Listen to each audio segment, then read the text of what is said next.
The little boy wasn't supposed to be there. That was the first thing Nora Whitfield thought when she saw him. A small figure in a navy blazer, standing alone near the service entrance of the Harrington Grand Hotel. His face pale, his eyes scanning the crowd with the kind of fear that children aren't supposed to know how to wear. She recognized that look. She'd worn it herself once, a long time ago. The look of someone who understood at 7 years old that the world was not always safe. Nora had been working the gala for 3 hours by then. Her feet hurt. Her uniform smelled like canapes and champagne, and she had exactly $42 in her bank account, which was just enough to cover the bus fare home and nothing else. She wasn't supposed to care about the guests. That was the first rule of catering work. Keep your eyes down, keep moving, don't notice anything you're not paid to notice. But she noticed the boy. She set her tray on a side table and moved toward him, crouching down so she wasn't towering over him. "Hey, you lost?" He looked up at her. Dark eyes, dark hair, a small chin that was doing its best not to tremble. "My dad said stay here," he said quietly. "What did you hear?" He didn't answer. He just looked past her toward the main ballroom. And that was when Nora heard it too. Not the sound of the music stopping. Not even the screaming, which came a second later. It was the sharp, particular crack of something that didn't belong in a room full of crystal chandeliers and formal wear. And then another, and then the boy made a sound, small and instinctive, and stepped forward toward the noise, the way children do when they're frightened of something and move toward it anyway, because they're looking for someone they love. Nora didn't think. She grabbed him and turned, pulling him behind her. And the third shot was so close she felt it before she understood what it was. A white-hot pressure, then nothing, then the floor coming up fast. She held on to the boy the whole way down. She didn't feel the other two until later, when a man in a very expensive suit was kneeling over her, saying her name in a voice so controlled it frightened her more than the pain did. "Nora, can you hear me?" Nora, she could hear him. She could also hear the boy. The boy was crying, which meant the boy was alive, and that was the only thing that mattered. "He's okay," she said. Or she tried to say it. Her mouth wasn't cooperating. "Don't speak." The man's hand was on her face, and she registered distantly that his hands were shaking slightly, despite the steadiness of his voice. "You're going to be fine. You're going to be fine. Don't move." She closed her eyes. She woke up in a private hospital room that did not look like any hospital room she had ever been in. There were flowers, actual flowers, not the gas station kind, and the lighting was soft and warm, and the sheets were a thread count she had no way of estimating, because she'd never slept on anything like them in her life. There was an IV in her arm and a dull, insistent ache across her midsection and her shoulder that told her the drugs were very good and she was going to be very unhappy when they wore off. There was also a man sitting in the chair by the window. He was tall. She could tell even sitting down. Dark hair, grey at the temples. A jaw that looked like it had been designed by someone with extremely strong opinions. He was in shirt sleeves, jacket draped over the back of the chair, and he was watching her with an expression she couldn't quite categorize. Not warm, exactly. Not cold either. Careful, maybe. Like he was calculating something and hadn't finished yet. "Mr. Caruso," said a nurse near the door. "She's awake." He stood immediately. She noticed he moved quietly for a man his size. "Nora." He came to stand at the edge of the bed. "I'm Declan Caruso." She knew who he was. Everyone in the room at the gala had known who he was. Half of Calgary knew who he was. The other half had heard things they pretended not to know. Caruso Group. Real estate, development, import, and other things, the kind that didn't appear in the Financial Post but existed anyway in whispers and in the careful way that people moved around him at parties. "Your son," she said. Her voice came out rougher than she expected. "Is he? He's fine." Something shifted in his expression then, briefly. She swallowed. Her mouth tasted like antiseptic and stale sleep.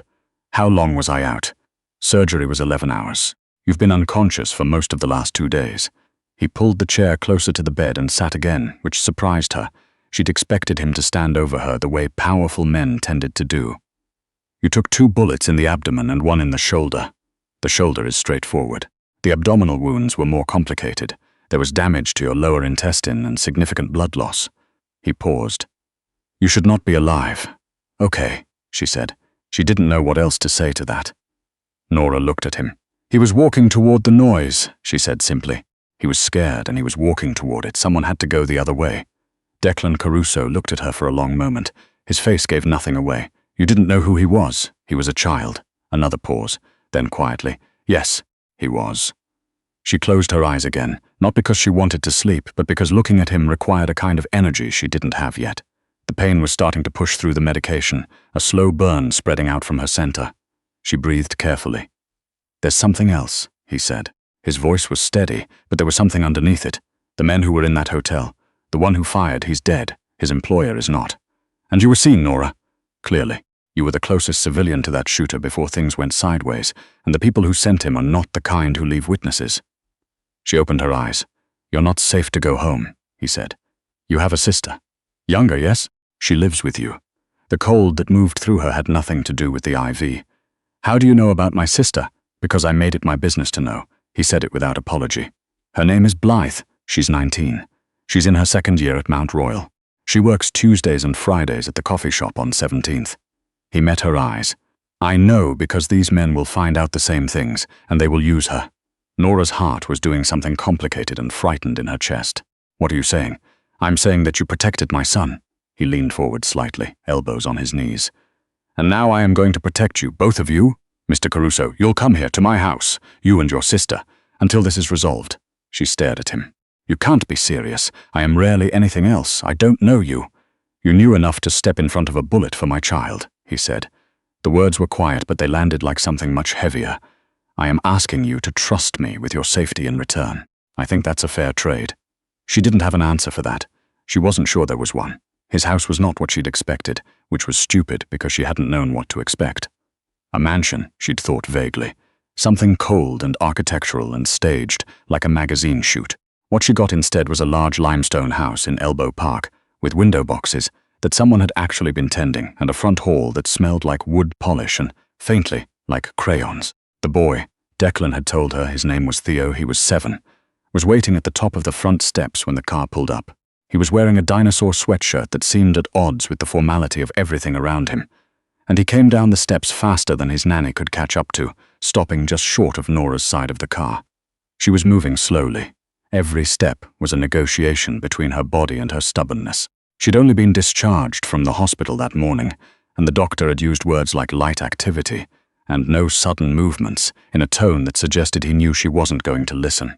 Theo watched her get out of the car with the careful, wide-eyed attention of a child who has recently been very frightened and is still working through the aftermath of it. When she was upright, a little grey in the face, she imagined, but upright, he took one step forward. Does it hurt? He asked. A bit, she said honestly. He thought about this. My dad says you were really brave. She glanced at Declan, who was standing back near the car, watching them with that same unreadable expression she was beginning to recognize as his resting state. I wasn't brave, she said, looking back at Theo. I just didn't think. The boy seemed to consider this. My mum used to say that's what brave is, he said, not thinking and doing it anyway. The silence that followed was soft and complicated. She looked at Declan again. He had gone very still. Your mum sounds like she was pretty smart, Nora said. She was, Theo said. She died when I was 4. But I remember some things. That's good, Nora said. The things you remember, those are yours to keep. He looked up at her. Something in his small face shifted, a little knot of tension easing in a way that might have broken her heart if she'd let it. Okay, he said. And then matter-of-factly, Mrs. Holt made soup. Do you want some? She almost laughed. The almost law hurt, but she didn't mind. I'd love some. The days that followed were strange in the way that disrupted lives are strange. Not bad exactly, just off-tempo, like a song played in the wrong key. Nora slept more than she'd slept in years, which her body clearly needed and her mind resisted. She healed slowly. She ate Mrs. Holt's soup, and then her shepherd's pie, and then the coconut cake that appeared on a Thursday for no particular reason. And she began to understand that food was one of the ways this household ran itself, one of the quiet rituals that had survived everything that had changed in it. Blythe arrived on the second day, wide-eyed and furious and terrified in equal measure, dragging a duffel bag and her laptop, and a string of questions that she didn't give anyone time to answer. She and Theo took to each other with the easy speed of people who share a frequency. Within 24 hours, they were playing cards at the kitchen table while Mrs. Holt pretended not to listen, and Blythe was letting Theo cheat in the transparent way that children find deeply satisfying. Declan moved through all of it like a man who had learned long ago how to exist alongside warmth without quite touching it. He worked. He worked constantly. She could hear him sometimes in the late evenings, his voice quiet and deliberate behind the closed door of his office, the kind of voice that didn't raise itself because it didn't need to. He had dinner with Theo every night without exception, and she noticed that during those dinners he set his phone face down on the table and didn't touch it. He asked Theo questions that were real questions, not the distracted, half-listening kind. But after dinner he retreated, and the warmth of the kitchen seemed not quite to follow him. She asked Mrs. Holt about it one afternoon when they were alone. The older woman was quiet for a moment, hands still in the bread dough she was working. "He was different before," she said finally. "He and Miriam, his wife, they were one of those couples. You know the kind, where you can feel the thing between them, just being in the room with them." She paused. "When she died, he didn't fall apart. That was the trouble. He just closed a door, quietly, and he's never really opened it again." Nora thought about Theo's face at the top of the front steps, the dinosaur sweatshirt. The way he'd said my mum used to say with such careful, practiced steadiness. "Theo needs more than a closed door," she said quietly. "Yes," said Mrs. Holt. "He does." She was 3 weeks in when things got complicated again. Declan came to find her after Theo was in bed. She was in the sitting room off the kitchen, her favorite room in the house, she'd decided, because it got the evening light and nobody had decorated it into formality. He had the look of someone carrying news that he'd been turning over for a while. "They've identified who sent the shooter," he said, without sitting down. "A man named Gerald Fowler. He operates out of Vancouver primarily, but he has interests here. He and I have had disagreements in the past about a particular piece of land in the East End." He paused. "He's invited me to a dinner next week. A reconciliation, ostensibly." Nora looked at him. "And you think it's not? I think it's a meeting designed to see how much I know and how vulnerable I am." He met her eyes. "He doesn't know I've identified him yet. And he doesn't know that the woman he wants removed from the equation is currently sitting in my kitchen eating Mrs. Holt's soup." She was quiet for a moment. "What do you need?" "Nothing," he said immediately. "I'm telling you because you have a right to know the situation. Declan." It was the first time she'd used his first name. She saw him register it, a small thing, a slight shift. "What do you need?" He looked at her for a long moment. "I need to go into that dinner looking like a man who has nothing to worry about," he said finally. "Like a man whose life is completely in order, and right now you look like. A man who nearly lost his son 3 weeks ago and has been running on 4 hours of sleep since." He said it flatly, without self-pity. Yes, she thought about it. "Then go to the dinner," she said, and went very still. "Absolutely not." "I'm the thing he thinks he's cleaned up," she said. "Showing up alive and present, next to you, at a dinner he arranged. That's a message. That says you know who he is, and you're not afraid of him. That's stronger than anything you could say directly. It's also putting you directly in his line of sight. I'm already in his line of sight. At least this way it's on our terms." He stared at her. "You've been a catering server for 4 years, she said. "And before that I put myself through 2 years of criminology at U of C before I ran out of money and had to quit to look after Blythe. I'm not an idiot, Mr. Caruso. I understand what I'm suggesting." Something moved through his expression, something she hadn't seen there before. Not quite surprise. More like, "Did you quit?" he asked. It wasn't the question she'd expected. "Our parents died in the same year. Car accident in the spring, Mom's heart in the fall. Blythe was 15. Someone had to stay." She said it simply, because it was simple, even if it hadn't been easy. "She's my person. That's just how it is." He was quiet. "Yes, I understand that." She thought he probably did. The dinner was at a restaurant in the Beltline that Nora recognized from the outside. She'd catered a function there once, 6 months ago. The irony was not lost on her. She wore a dress that belonged to the woman who ran Declan's household accounts, and who was, fortunately, approximately her size. And she let Mrs. Holt do something elegant and efficient with her hair. And she sat in the back of the car on the way there, and breathed carefully, and told herself she was not afraid. She was, a little, but she'd learned something about herself in the last 3 weeks. She did the things she needed to do, and she was afraid at the same time. It wasn't bravery. It was just the only gear she had.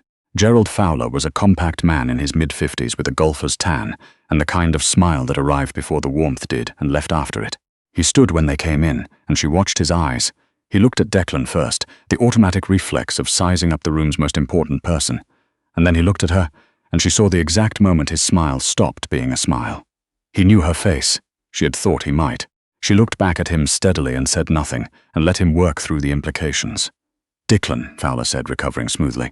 "I didn't know you were bringing company. Nora goes where I go," Declan said. His voice was easy. His hand came to rest briefly at the small of her back, and she felt the warmth of it through the dress, unexpected and steadying. "That's not going to change." They sat. The dinner proceeded with the very particular tension of men who are saying one thing and meaning several others. Nora ate her halibut and listened, and halfway through the second course, she set down her fork and looked across the table. "Mr. Fowler," she said, "I understand you have some interest in the properties along the East Inglewood corridor." He looked at her carefully. Some I spent 2 years studying land use and municipal zoning before I changed directions, she said pleasantly. I've been helping Declan review the documentation on that file this week. There are some irregularities in the 2019 variance applications that I think are going to be very interesting to the city. She smiled, but I'm sure that's nothing. The silence at the table was perfect. Declan didn't look at her, but she felt the slight shift of his weight, a barely perceptible lean, the kind of thing you wouldn't notice unless you were paying attention. Fowler picked up his wine glass. He set it down again without drinking. I think, he said slowly, that we may be able to come to an understanding about this matter. I think so too, Declan said. He finally looked at her then, briefly, and she saw it. That same recalibration, but deeper now, and underneath it something warmer than she'd expected. Something that looked almost like gratitude, like respect, like the beginning of something that neither of them had planned. She told him she needed to go home 3 days later. He didn't argue, which surprised her. He drove her in Blythe himself, and he stood in the hallway of her apartment, which was small and a bit worn, and had a crack in the kitchen ceiling that the landlord had been promising to fix since October, and he looked around without visible judgment, which she appreciated more than she could say. The Fowler situation is resolved, he said. The documentation I mentioned, Nora's notes actually, were enough to make him understand that the costs outweigh the benefits. He'll leave you alone. Blythe, from the kitchen, made a sound that might have been a cheer. Nora kept her face composed, mostly. Thank you, she said. It's the other way around. He looked at her. You understand that, she did. She also understood that he was still standing in her hallway, which was not a thing a man who intended to leave would do. Theo asked, Me, Declan said, and then he stopped. Started again. He asked me if you were going to come back. Her heart did something quiet and significant. What did you tell him? I told him I didn't know. That I was going to ask. He met her eyes. So I'm asking. The crack in the kitchen ceiling. The $42. The bus fare and the canapé trays and the nights she'd stayed up studying at the kitchen table after Blythe was asleep, working through case law she'd never get to use, telling herself it was enough just to know things. It had been enough. She had made it enough. But she was so tired of the particular narrowness of a life lived in pure survival mode, and she had spent 3 weeks in a house with wood polish and window boxes and a small boy in a dinosaur sweatshirt who deserved better than a closed door. I'll come back, she said. But I want to be clear about something. He waited. I'm not a project, she said. I'm not something you're taking care of because you feel obligated. If I come back, it's because it makes sense. For Theo. She paused. For the arrangement to make sense. It makes sense, he said quietly. For Theo. He looked at her. For more than Theo, if I'm being direct. She looked back at him. His face, which she'd spent 3 weeks learning to read, was open in a way she hadn't seen it before. Just slightly, she said. Then yes, she came back on a Tuesday. Theo was watching from the front window. She saw the curtain move. By the time she reached the door, it was already open, and he was standing in the hall in his school uniform with his backpack still on, which meant he'd just gotten home, which meant someone had told him she was coming today. You're back, he said. I'm back. He considered this with the gravity of someone for whom the distinction between staying and leaving had already mattered once in a way that couldn't be undone. Then he took her hand and pulled her toward the kitchen, announcing over his shoulder, Mrs. Holt, she's here. Can we have the coconut cake? From the kitchen, Mrs. Holt's voice. The cake is already out. Declan was in the doorway of his office watching. She glanced at him. He didn't say anything, but something in the set of his face had changed. That closed door, very slightly, opening, not all at once. That wasn't how it would happen, and she knew it. But the light was coming through, and the boy was pulling her toward the kitchen. And somewhere in the last month she had stopped being a person who was just getting by, and become something she didn't quite have the language for yet. She thought she had time to find it. She sat down at the kitchen table, and Mrs. Holt put a slice of coconut cake in front of her, and Theo climbed into the chair beside her with his backpack still on. And from the doorway, Declan Caruso watched his son lean sideways to rest his head briefly against the arm of the woman who had, without thinking, put herself between him and every terrible thing. And then, quietly, without announcing it, Declan walked in and pulled out a chair and sat down at the table too. For the first time in 3 years, he stayed.